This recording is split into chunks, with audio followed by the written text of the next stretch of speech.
The impact of the report on the Hampton Roads Regional Jail is inescapable.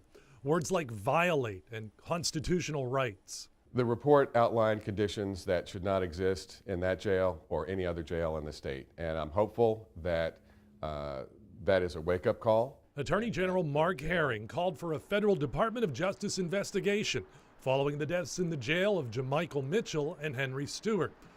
Both had requested emergency medical attention but didn't get it.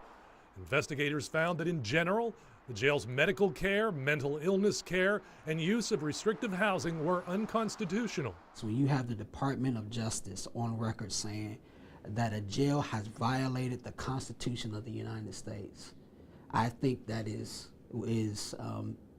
beyond alarming. David Hackworth took over as jail superintendent last spring.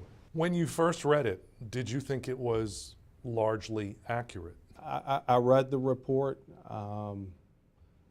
Whether it's accurate, I think it's their perception. Since the report pertains to a time prior to his arrival, Hackworth won't comment on the Justice Department's many claims, including that inmates have a lack of access to medical care and that the jail fails to properly deliver medication to mentally ill inmates.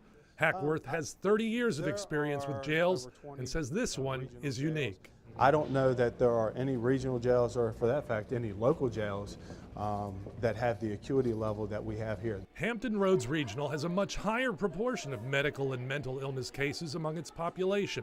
The report says about 3/4 of the population need chronic care and about half are on psychotropic drugs.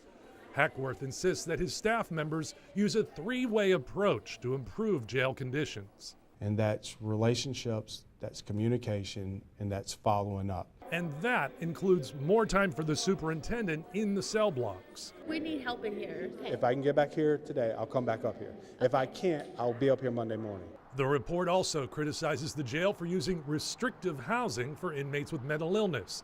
Hackworth says that has ended. That would not be correct, and that's something that I'm not going to do, is put somebody in because they're mentally ill. Right after the report came out in December, the 5 sheriffs who used the regional jail signed a joint letter of support for Hackworth.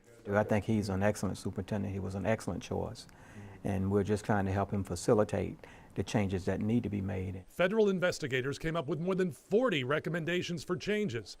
Hackworth wants to meet with them to get more specifics and details, and he wants to reduce the number of people who die here, 68 in the past 15 years.